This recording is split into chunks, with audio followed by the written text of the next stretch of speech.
Good. All right, I'm gonna ask you guys a few questions. One, how many of you guys have your license, your driver's license? You can drive without a parent. See, y'all are who I want to be. All right, how many of you guys have your permit, a restricted license? Okay, that's where I am right now. And then how many of you guys could not drive to save your life? Yeah. All right. So a few months ago, 5 months ago, I went into the DMV to get my permit.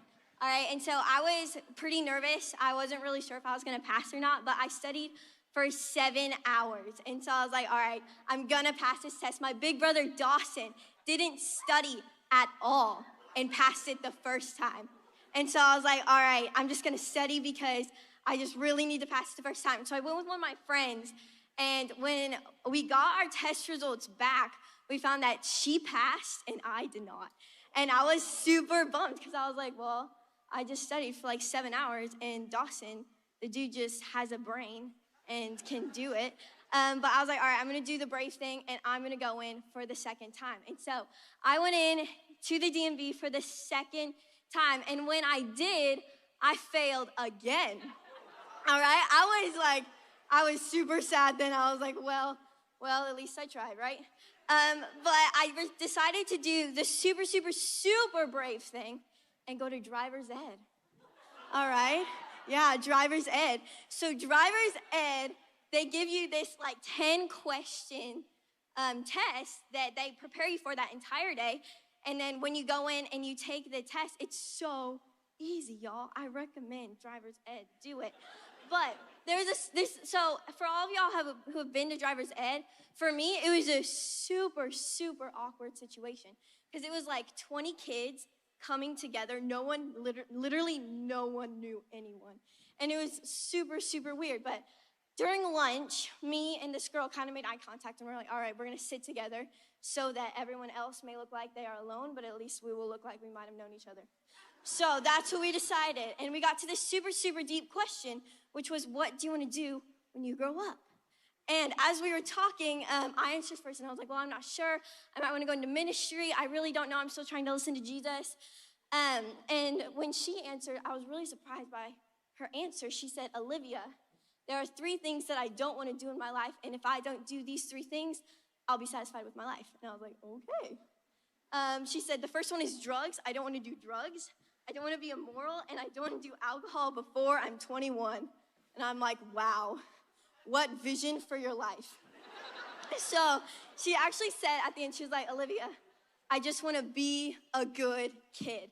And I feel like in American culture, we have this idea that if maybe I just don't do these things, and I maybe not do the super amazing things, but if I go right in the middle, it'll be okay. Like, that's my goal. I still want to have fun. I still want to have the parts of the world that are fun for me, yet I don't want to do the whole all-in thing.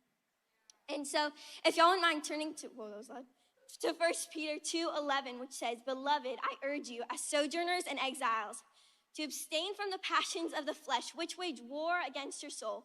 Keep your conduct among the Gentiles honorable, so that when they speak against you as evildoers, they may see your good deeds and glorify God on the day of visitation. And so right here, the part I really want to highlight is the abstain from the passions of the flesh, which wage war in your soul. And so basically what Peter's trying to communicate here is the reality that we are all living in a war, that the war that we're living in is real, and it is happening every single day. It's a war between our flesh and our spirit, and it happens in our minds, it happens in our affections, and ultimately it's trying to fight for our lives. One of my very, very, very favorite stories that my dad tells a lot is the story of the Moravians. And so some of y'all might have heard that story, but it's about 2 Englishmen named Leonard Dober and David Nitschmann, who are 2 Englishmen, and they heard the call of God to go to a little tribe in the West Indies that has never heard about Jesus.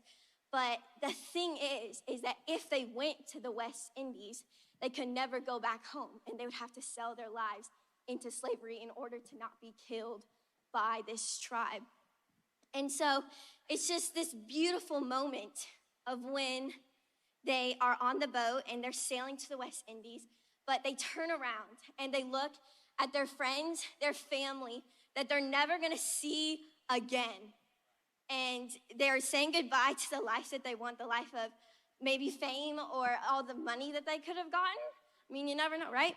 But they're waving goodbye, and as they're waving, they say, "May the lamb that was slain receive the reward of his suffering."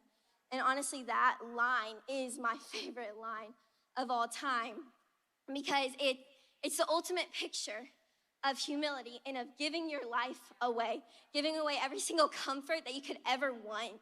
And honestly, as teenagers, guys, I feel like in American culture, we have this idea that our lives are about us. And honestly, that probably sounds really weird. You're like, of course my life's about me. But no, it's not. Your life isn't about you. Your life is about the people that you reach.